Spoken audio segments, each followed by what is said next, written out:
भगवा आतंकवादियों पर, इन तमाम जाफरानी पैरासाइट के मुंह पर एक तमाचा होगा जो सिर्फ नाली वाले कीड़े हैं और रेंग रेंग कर भारत में नफरतें बांटते हैं। हर जगह हिंदू मुस्लिम ढूंढ लेते हैं, इवन गेम के अंदर भी ये भगवाकरण कर देते हैं। किसी भी चीज़ को ये पाक साफ नहीं छोड़ना चाहते, हर जगह उसको जाकर नापाक कर देते हैं। हर जगह ये पिस्सू, ये ऐसी जोंक हैं जिन्होंने भारत को बर्बाद कर दिया, भारत की अखंडता को बर्बाद कर दिया। कि हमें कसम उस हिंदू राष्ट्र की कि हम पाकिस्तान के साथ आमना सामना नहीं करेंगे। नहीं जी, तुम्हें तो हिंदू मुस्लिम करना था। और वो तुम्हारा तिहाड़ी सुधीर तिहाड़ी, वो तो पाकिस्तान के प्लेयर के साथ बैठकर ऐसे वार्तालाप कर रहा था मानो कि वो ऐसे फरिश्तों के साथ बैठा हुआ, इतनी इतनी प्यार से बात कर रहा था शुएब अख्तर के साथ, जिसको रावलपिंडी एक्सप्रेस भी कहा जाता है, पाकिस्तान के जाने माने बॉलर। अदना से प्लेयर मोहम्मद शमी पर आती है। तो ये चक्कर चल रहा है कि अब ये देखिए कि जितने भी भारत के गेम हैं उनमें भी भगवाकरण कर दिया गया है। वहाँ भी इनका भगवा जिहाद शुरू हो गया है। वहाँ भी हर बात पर मुसलमान को टैग करा जाता है। अपनी नाकामियों का जिम्मेदार मुसलमानों को और कामयाबी का जिम्मेदारी अपने आप को दिया जाता है।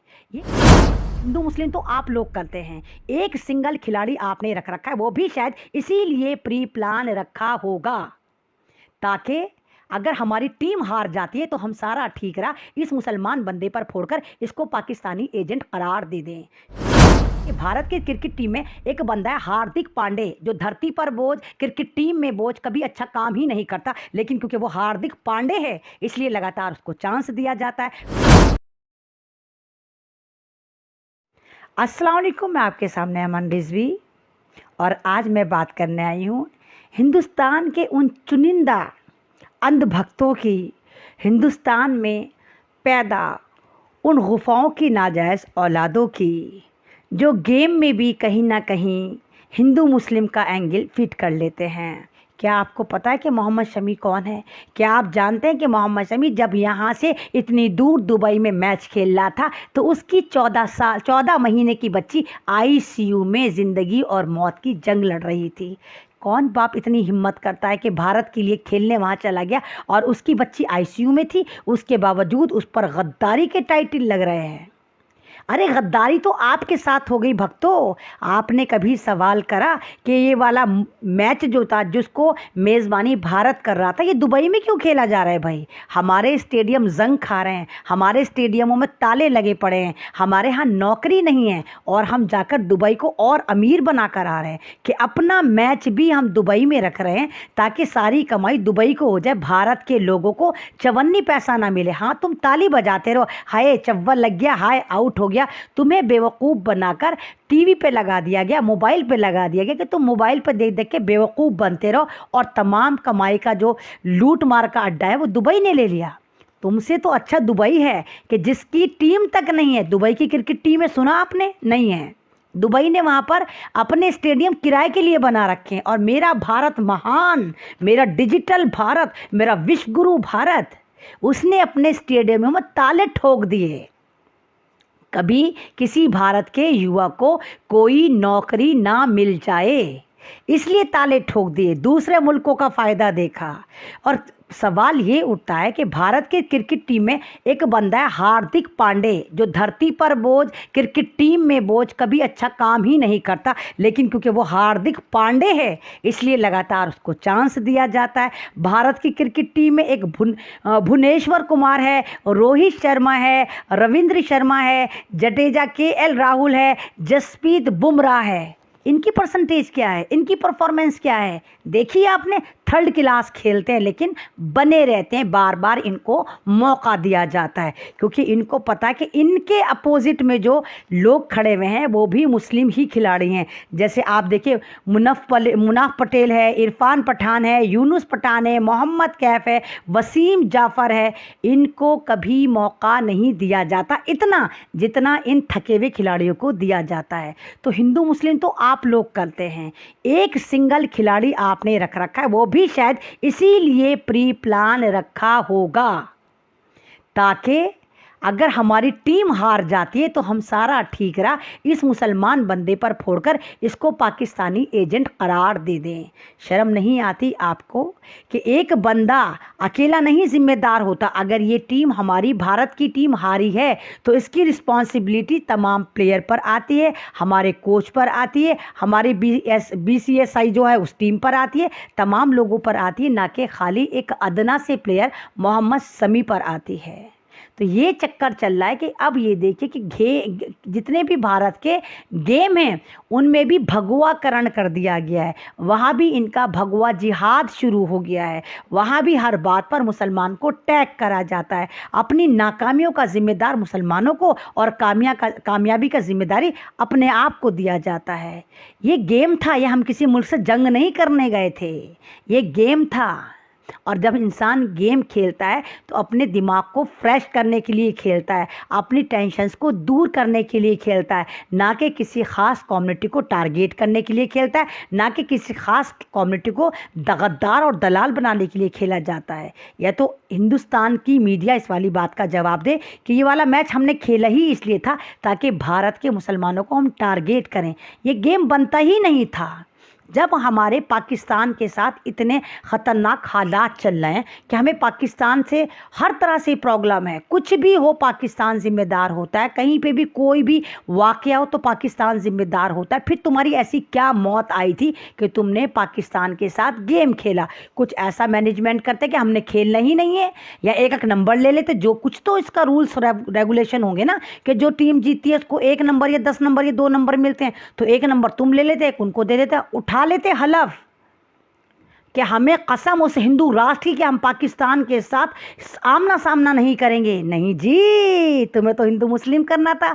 और वो तुम्हारा तिहाड़ी सुधीर तिहाड़ी, वो तो पाकिस्तान के प्लेयर के साथ बैठकर ऐसे वार्तालाप कर रहा था मानो कि वो ऐसे फरिश्तों के साथ बैठा हुआ, इतनी प्यार से बात कर रहा था शुएब अख्तर के साथ, जिसको रावलपिंडी एक्सप्रेस भी कहा जाता है। पाकिस्तान के जाने माने बॉलर जिनको भारत में बहुत ज़्यादा पूजते हैं, उनके साथ बाकायदा स्टूडियो में बिठा के सुधीर तिहाड़ी उनका इंटरव्यू ले रहा था। तब तुझे याद नहीं आया ये पाकिस्तानी प्लेयर है? जब तू बकवासें कर रहा था तब तो तू TRP के बुखार में लेकर आ गया था कि भाई हम TRP का बुखार है और जीतेगी तो हमारी टीम, बाद में हम जूते भिगो भिगो के मारेंगे। उल्टा ये हुआ कि सुधीर चौधरी पर ऐसे भिगो भिगो के जूते मारे थे। कैसे मारे थे? क्या बोला था पिंडी एक्सप्रेस ने कि तुम ही मीडिया वाले तमाम गड़बड़ करते हो, हमें भारत में बड़ी इज्जत मिलती है, हमारे हिंदू भाई हमें बहुत मोहब्बत करते हैं, पाकिस्तान से ज़्यादा मेरी फ़ैन फॉलोइंग भारत में। मुझे तो नफ़रत का अंदाज़ा जब होता है जब मैं कभी हिंदुस्तान का स्ट्रीम मीडिया खोलता हूँ, तब मुझे लगता है अच्छा यहाँ पर सिर्फ नफ़रत बांटी जाती है, पाकिस्तान को पानी भर भर के गालियाँ दी जाती हैं और फिर गेम भी प्लान करे जाते हैं। तो ये इस तरह नहीं होना चाहिए। या तो आप किसी मुल्क के साथ गेम मत खेलिए, और अगर गेम खेलते हैं तो पूरे दिल से एक्सेप्ट करिए कि यहाँ पर हम हार भी सकते हैं, और अगर हम हार जाते हैं तो भी खुले दिल से एक्सेप्ट करिए, ना कि किसी एक कमज़ोर मुसलमान खिलाड़ी को लेकर ठीकरा उसके सर पर फोड़कर पूरा आप ट्रोल कर रहे हैं। कल पूरे दिन ट्रोल कराया मोहम्मद शमी को कि मोहम्मद शमी गद्दार है, इसे पाकिस्तान भेजो, इसे यहाँ भेजो। तुम होते कौन हो भाई पाकिस्तान भेजने वाले? जितने भी ये चमन चूरन बावले जाहिल हैं, होते कौन हैं? भारत तुम्हारे बाप का है, तुम्हारी अम्मा जहेज में लेकर आई थी, तुम्हारी अम्मा को सलामी में मिला था भारत। हु आर यू जो तुम ये कहते हो कि डिग्रियां बांटते हो या नेशनलिटी तुम बांट रहे हो कि पाकिस्तान चले जाओ या गद्दार है ये वो है? तुम हो कौन? आज हमारे भारत के इतने बुरे दिन आ गए कि गद्दारी सर्टिफाई करने लग गए कि कौन गद्दार है कौन वफादार है। इतने बुरे हालात आ गए। कमी आप सब लोगों की है, क्योंकि आप तमाम लोग सुन लेते हैं, आप आवाज़ नहीं उठाते, आप सपोर्ट नहीं करते। मोहम्मद शमी हमारी शान बान है, मैं आप पर प्राउड करती हूँ मोहम्मद शमी। मैं फ़ख्र से कहती हूँ कि मोहम्मद शमी मेरा इंडियन प्लेयर है। मैं फ़ख्र से कहती हूँ कि मेरी इंडियन क्रिकेट टीम में शामिल मोहम्मद शमी हमारी आन बान शान है। मैं फ़ख्र से कहती हूँ अमन रिजवी कि मुझे फ़ख्र है कि मोहम्मद शमी जैसा प्लेयर मेरी भारत की टीम में है, कि कि 14 महीने की बच्ची ICU में ज़िंदगी और मौत के बीच तड़प रही थी और वो वहाँ बैठा हुआ क्रिकेट मैच खेल रहा था ताकि भारत की रेपुटेशन ऊपर हो जाए, वर्ल्ड कप में हम जीत कर आए। इंसान हारने के लिए नहीं जाता, इंसान जीतने के लिए ही जाता है। और मैं बार बार लगातार यही कह रही हूँ कि गेम को गेम की तरह से मज़ा लिया कीजिए, वहाँ पर भगवाकरण मत करा कीजिए कि हार जाएं तो मुसलमान ने हराए। एक सिंगल मुसलमान 1.5 फसली मोहम्मद शमी पे पूरा ठीकरा फोड़ दिया जाए, ऐसा नहीं होता। पूरी टीम पर ठीकरा होना चाहिए, हमारे कोच पर होना चाहिए, मैनेजमेंट पर होना चाहिए, और सबसे ज़्यादा तो उन लोगों पर होना चाहिए जिन्होंने भारत की जन्मभूमि को छोड़कर दुबई में जाकर इस गेम को प्लान करा। क्यों करा भाई आपने? मेरा भारत महान, मेरे भारत में इतने सारे इतने बड़े बड़े स्टेडियम है, फिर हम क्यों दुबई में गए थे? तो इस तरह नहीं होना चाहिए। और मोहम्मद शमी के लिए मैं आप तमाम लोगों से कहती हूँ कि आप तमाम लोग मोहम्मद शमी को ये आश्वासन दें, ये यकीन दिलाएं कि मोहम्मद शमी तुम हमारी आन बान शान हो, तुम भारत का गौरव हो, तुम हमारे अनमोल रतन हो। क्योंकि तुमने उस वक्त वो हिम्मत करी जब तुम्हारी बेटी हॉस्पिटल में थी, वो भी मात्र 14 महीने की आईसीयू में थी। कौन बाप चाहता है?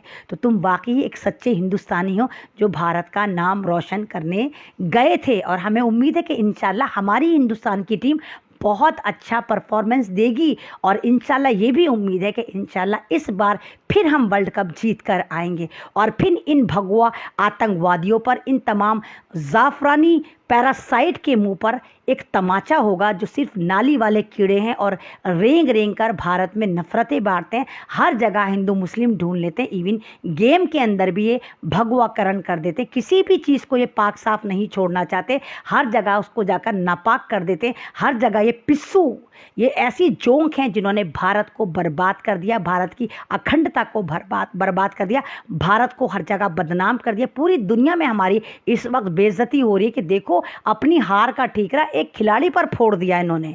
इन्हें शर्म नहीं आती कि क्योंकि मुसलमान है कि मुसलमानों का भारत में जेनोसाइड होता है, और जेनोसाइड लगातार हो रहा है। मुसलमानों को हर जगह चुन चुन कर मारा जा रहा है, या इनको इस तरह टारगेट करा जा रहा है कि इनको इतना जलील करा जा रहा है कि इनका कोई वकार ही नहीं। इवन कि इतना बड़ा खिलाड़ी मोहम्मद शमी उस तक को नहीं छोड़ रहा है, उस तक को ये एक तरह का गद्दार बताकर, पाकिस्तानी टाइटल देकर पाकिस्तान का गद्दार बता रहे हैं। इतनी बेइज्जती हमारी करवा रखी इन चुनिंदा लोगों ने, पूरे भारत को इन्होंने बर्बाद कर दिया। कुछ जाफरानी गुफाओं की नाजायज़ औलादों ने। कमी हमारी, क्योंकि हम लोग एक नहीं हैं।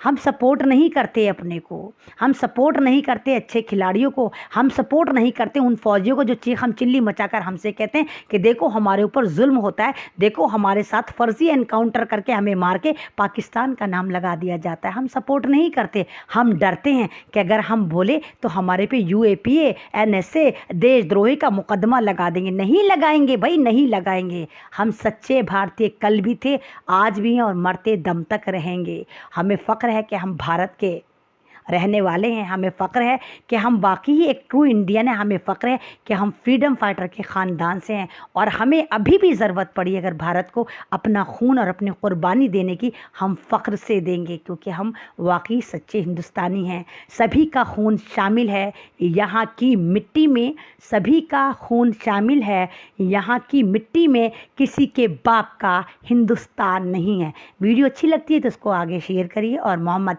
शमी के लिए एक आवाज़ बुलंद करिए कि we support, we stand Mohammed Shami. I love Mohammed Shami, I love India. शुक्रिया, अल्लाह हाफिज़।